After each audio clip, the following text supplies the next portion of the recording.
মাঝে মধ্যে ব্যস্ততা, কোলাহল, সংস্কার সবকিছুকে দূরে ফেলে রেখে দিয়ে 1-2 দিনের ছুটিতে পাড়ি দিতে ইচ্ছা করে এক নীরব শান্ত প্রকৃতির কোলে, যেখান থেকে ভরপুর শ্বাস জোগাড় করে নিয়ে ব্যস্ততার ক্লান্তি কাটাতে পারি।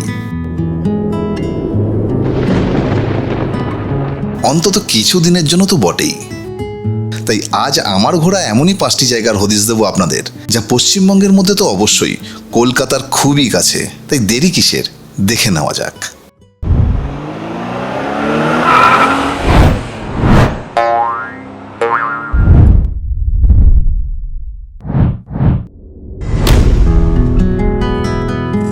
গোবর্ধনপুর। প্রকৃতির মধ্যে নিজেকে হারিয়ে দেওয়ার সুবর্ণ সুযোগ উপভোগ করতে চাইলে আর গ্রামের সরল জীবনযাত্রা, ঘরোয়া খাবার, সমুদ্র দর্শন একসঙ্গে করতে চাইলে কোনো এক সকালে বেরিয়ে পড়ুন এই জি প্লটের উদ্দেশ্যে, অর্থাৎ গোবর্ধনপুরের উদ্দেশ্যে। গোবর্ধনপুর একেবারে এক ভার্জিন আর অফবিট সমুদ্র সৈকত। আমরা কিন্তু একেবারে ভোরবেলায় বেরিয়ে পৌঁছে গেলাম শিয়ালদা স্টেশন। ট্রেনেই যাব 7:14 লক্ষ্মীকান্তপুর লোকাল। ঘন্টা দেড়েকের মধ্যেই লক্ষ্মীকান্তপুর স্টেশনে পৌঁছে গেলাম। স্টেশন থেকে 2 মিনিটের হাঁটা পথে বাজার টপকে মেইন রোডে গিয়ে বাস পেয়ে গেলাম রামগঙ্গা যাওয়ার উদ্দেশ্যে। তবে এই পথে ট্রেকারও চলে, ব্রেক জার্নি করে। প্রথমে হাসপাতাল মোড়, তারপরে রামগঙ্গা, সেখান থেকে ফেরিঘাট। এই ফেরিঘাট থেকেই আমরা কিন্তু যাব চাঁদমারি ঘাট। এখানকার সার্ভিস লঞ্চই একমাত্র মাধ্যম। এই লঞ্চগুলো কিন্তু বিভিন্ন ঘাটে প্যাসেঞ্জার ওঠানামা করতে করতেই চলে। রামগঙ্গা ঘাট থেকে প্রায় 1 ঘন্টা সময় লাগে চাঁদমারি ঘাট পৌঁছতে, আর ভাড়া মাথা পিছু 22 টাকা। ম্যানগ্রোভ অরণ্যের গা ঘেঁষে নৌকো করে চলার অভিজ্ঞতাই আলাদা। চাঁদমারি ঘাটে পৌঁছে টোটো রিজার্ভ করে প্রকৃতির শোভা আর গ্রামের মানুষের সরল জীবনযাত্রা উপভোগ করতে করতে পৌঁছে গেলাম আমাদের রাত্রি নিবাসের আস্তানায়, মা কালী গেস্ট হাউস। 4 বেলা থাকা খাওয়া নিয়ে মাথা পিছু এসি রুমের ভাড়া 1000 থেকে 1200 টাকা। এমন একটা জায়গায় লাক্সারি কিছু আশা না করাই ভালো। লাঞ্চ শেষে গ্রাম্য পরিবেশের মধ্যে দিয়ে হাঁটতে হাঁটতে পৌঁছে গেলাম সমুদ্র উপকূলে। সমুদ্র সৈকতের পাশে সাজানো গোছানো দোকান, পরিচ্ছন্ন আলোকোজ্জ্বল জায়গা খুঁজলে কিন্তু অবশ্যই হতাশ হবেন। তবে শুধু প্রকৃতির সান্নিধ্যটাই যদি একমাত্র চাহিদা হয়, তাহলে এখানে এলে নিরাশ হবেন না। সি বিচে বসে বেশ কিছুটা সময় কাটানো যেতে পারে। এরপরেও যদি কোথাও যেতে ইচ্ছে করে, তাহলে লঞ্চ ভাড়া করে ঘুরে আসতেই পারেন লথিয়ানা দ্বীপ বনি ক্যাম্প। সানসেটের দৃশ্যটা কিন্তু এখানে থেকেই বেশ উপলব্ধি করা যাবে। সন্ধ্যা নামতে গ্রাম্য বাজারে তেলে ভাজা আর গরম জিলেপির কিন্তু তুলনা নেই। এটা কিন্তু মিস করলে চলবে না। সকালে ব্রেকফাস্ট সেরে বেরিয়ে গেলাম আইলাবাদের উদ্দেশ্যে। গ্রাম্য পরিবেশের মধ্যে ঢালাই রাস্তা, বেশ ভালো লাগছে। অবশেষে আমরা পৌঁছে গেলাম আইলাবাদে। সমুদ্রের জলকে আটকানোর জন্যই এই প্রকল্প। দারুণ এক সুন্দর প্রকৃতি। আমরা গিয়েছিলাম শরৎকালে, আর তার ছোঁয়াতেই দেখতে পাওয়া যাচ্ছে অপরূপ সুন্দর দৃশ্য।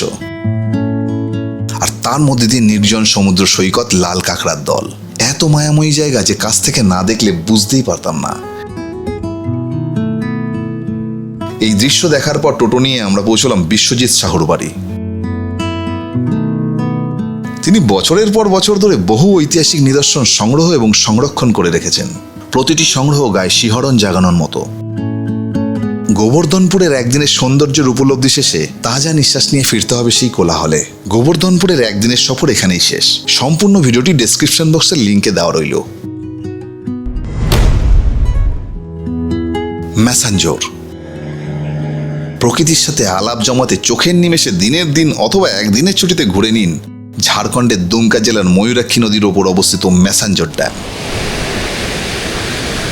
সকালের দিকে হাওড়া থেকে হুল এক্সপ্রেস ধরে পৌঁছে গেলাম সিউড়ি। সিউড়ি স্টেশনের বাইরে বেশ ফাঁকা। যাই হোক, স্টেশনের বাইরে থেকে একটি টোটো নিয়ে মাথাপিছু 20 টাকা দিয়ে পৌঁছে গেলাম বাস স্ট্যান্ড। বাস স্ট্যান্ডটি কিন্তু বেশ জমজমাট। বাসে চেপে মাথাপিছু 70 টাকা দিয়ে প্রকৃতির মনোরম আবহাওয়া উপভোগ করতে করতে আর দূরে পাহাড় দেখতে দেখতে পৌঁছে গেলাম একেবারে ড্যামের সামনে। সেখান থেকে একটি অটো করে আমরা পৌঁছে গেলাম আমাদের আজকের থাকার জায়গায়, দুমকা ইকো কটেজ। ময়ূরাক্ষীর ধারে শান্ত নিরিবিলিতে রাত কাটাতে চাইলে আমার মতে এর থেকে ভালো অপশন আপাতত নেই। ঝাড়খণ্ডের দুমকা বন বিভাগের দ্বারা পরিচালিত ম্যাসাঞ্জোর ইকো কটেজ ময়ূরাক্ষী নদীর তীরে একটি সুন্দর শান্ত পর্যটন কেন্দ্র। ম্যাসাঞ্জোর ইকো কটেজে আপাতত 2 রকমের কটেজ পাবেন, ডিলাক্স এবং স্ট্যান্ডার্ড। আমরা রয়েছি ডিলাক্স কটেজে। এই কটেজের ব্যালকনি থেকে ভিউটা কিন্তু দারুণ। এখানে একটা রেস্তোরাঁও রয়েছে, সাথে জিম করার সরঞ্জামও। রাত বাড়তে ডিনার সেরে নিলাম রেস্তোরাঁয়। খাবারের স্বাদ কিন্তু খুবই ভালো, আর দামও সাধ্যের মধ্যে। রাতের অন্ধকারে এই চত্বরটি অন্য রূপ ধারণ করে। এই ইকো কটেজের নিজস্ব বোট রাইডের ব্যবস্থা আছে, হয়তো একটু বেলায় চালু হয়, তাই ড্যামের দিকেই রওনা দিলাম। ইকো কটেজ থেকে মেসেঞ্জার ড্যামের দূরত্ব মোটামুটি 1 কিলোমিটার। ড্যামের সামনে বেশ কিছু খাবারের দোকান আছে, সেখান থেকে ব্রেকফাস্ট সেরে নেওয়া যায়। নিচের দিকে আছে সুন্দর পিকনিকের জায়গা, আর আছে শত শত টিয়া পাখি। নদীতে স্নান করাও যায় নির্ভয়ে। যদি একদিন থাকেন তাহলে বাঁধের ওপর পাহাড়ের আদিবাসী গ্রাম ঘুরতেও পারেন, আবার মহুয়ার স্বাদও নিতে পারেন। মেসেঞ্জার ড্যামে আসবো আর ময়ূরাক্ষীর ওপর বোট রাইড করবো না, এটা কি করে সম্ভব? তাই 100 টাকা মাথা পিছু দিয়ে বোট রাইডও সেরে নিলাম। একটা দিন ইকো কটেজ আর তার সাথে মেসেঞ্জার ড্যাম আমার তো দারুণ লাগলো। বর্ষাকালে এলে বোধহয় সবুজের মধ্যে আরো ভালো লাগতো। ভরা বর্ষায় অথবা চাঁদনি রাতে দুমকা ইকো কটেজে নিশিযাপন যেন স্বপ্নপুরীতে বাস করা। যাই হোক, মনকে সতেজ করে এবার বেরোতে হবে। সমগ্র ভিডিওটি নিচে লিঙ্কে দেওয়া রইল। লালগঞ্জ।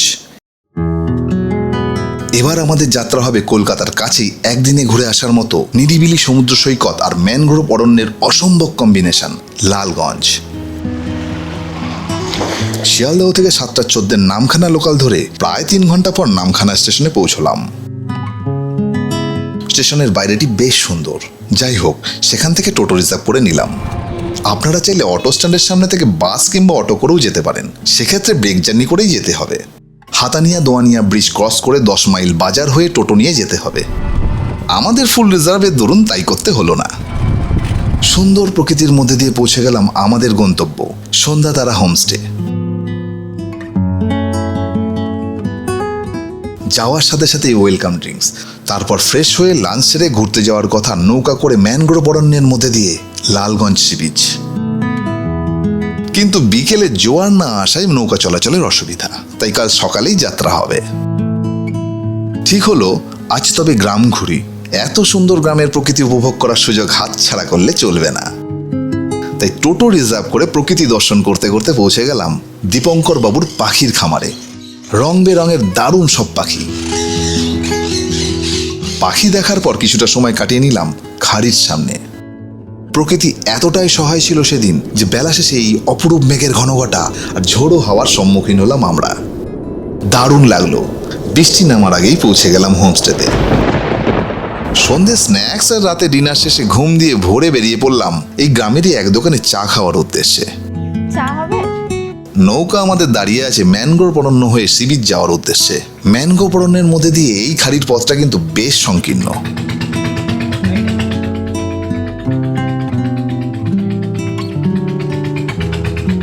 পৌঁছে গেলাম সাদা বালু তটে। এই সাগরে উত্তাল ঢেউ নেই, সৈকতে সারি সারি দোকান গজিয়ে ওঠেনি। সমুদ্র তটের সাথে রয়েছে ঝাউ আর ম্যানগ্রোভের বন। সাদা বালু তট লাল কাঁকড়ার দেশ। যদিও আমাদের সেই অর্থে লাল কাঁকড়া চোখে পড়েনি, হয়তো মানুষের ভিড়েই দেখা দেয়নি। দারুণ মজা করলাম, বেশ কিছুটা সময় কাটালাম। প্রকৃতির এত কাছ থেকে যেতে না চাইলেও যেতে হলো।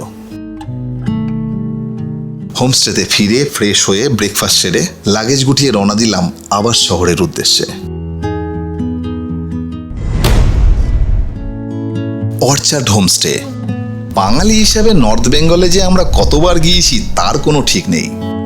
তবে নর্থ বেঙ্গলের অফবিট প্লেসগুলির মধ্যে এইবারের অর্চার্ড ফার্মসটা কিন্তু দারুণ লাগলো। উত্তরবঙ্গের পাহাড়ের একেবারে চূড়ায় অবস্থিত রেলিং নদীর কাছে এক অসাধারণ সুন্দর হোমস্টে এটি। তারা তাদের নিজস্ব খামারে উৎপাদিত টাটকা উপকরণ দিয়ে তৈরি খাবার পরিবেশন করে, সাথে নেপালি খাবারও। কাছেই রেলিং নদী আর মেঘমুক্ত আকাশে ফার্মস্টে থেকেই দেখা মিলতে পারে কাঞ্চনবাবুর, মানে কাঞ্চনজঙ্ঘার। আমরা যেদিন পৌঁছলাম সেদিন ছিল নিম্নচাপ, তাই নর্থ বেঙ্গলের রানী কাঞ্চনজঙ্ঘার দেখা মিলল না সেদিন। যাই হোক, পৌঁছে লাঞ্চ সেরে দেরি না করে রেলিং নদী দেখার উদ্দেশ্যে বেরিয়ে পড়লাম পায়ে হেঁটেই। এই ফার্মস্টেতে বেশ কয়েকটি কটেজও আছে। কটেজগুলি দেখবার মতো, খুব যত্ন করে সাজানো। কোলাহল থেকে অনেক দূরে পাহাড়ি প্রকৃতির মধ্যে ছোট ছোট দোকান, স্কুল, লোকাল মানুষজনদের সাথে কথা বলা দারুণ লাগবে।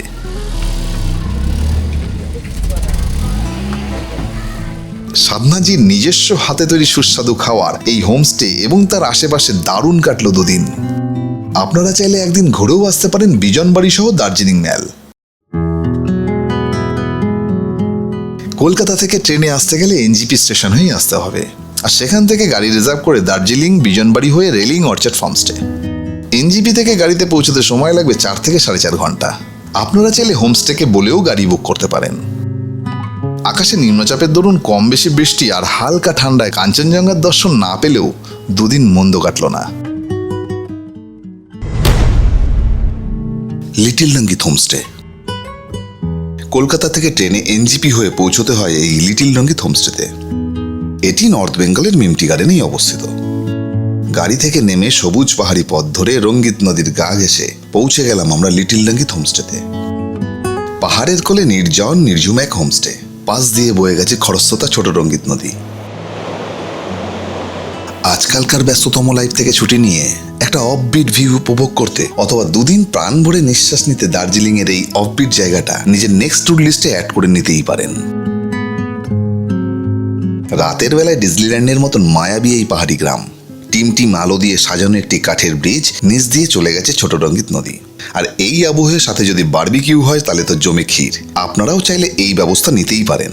সঙ্গে রয়েছে ভোরের বেলায় মিমটি গার্ডেনের এক দারুণ রূপ, সবুজে ঘেরা চা বাগান যেখানে লুকিয়ে রয়েছে বহুদিনের ইতিহাস আর কিছু সহজ সরল জীবনযাত্রা। এই হোমস্টেতে আছে 4টি রুম, 2টি পাইন কাঠের আর 2টি বাঁশের। 4 বেলা খাওয়া দাওয়া নিয়ে এমন একটি পরিবেশে থাকা, তাও আবার এত কম বাজেটে, কল্পনা করা যায় না। আপনারা রিজার্ভ গাড়িতে এনজিপি অথবা শিলিগুড়ি থেকে মিমটি গার্ডেনে সরাসরি যেতে পারেন। কার্শিয়াং, সুখিয়াপুকুরি, সোনাদা, দার্জিলিং হয়ে মিমটি গার্ডেন। হোমস্টে সার্ভিস, পাহাড়ের স্নিগ্ধতা, জঙ্গল সব মিলিয়ে আমাদের এক পারফেক্ট হলিডে কাটলো। আপনাদের জন্য হাইলি রিকমেন্ডেড রইল এই মিমটি গার্ডেনের লিটল রঙ্গিত হোমস্টে। এই 5টি জায়গার তথ্য আপনাদের কেমন লাগলো অবশ্যই কমেন্ট করে জানাবেন। আজকে এই পর্যন্তই, দেখা হবে অন্য কোনো জায়গায় অন্য কোনো ভিডিওতে।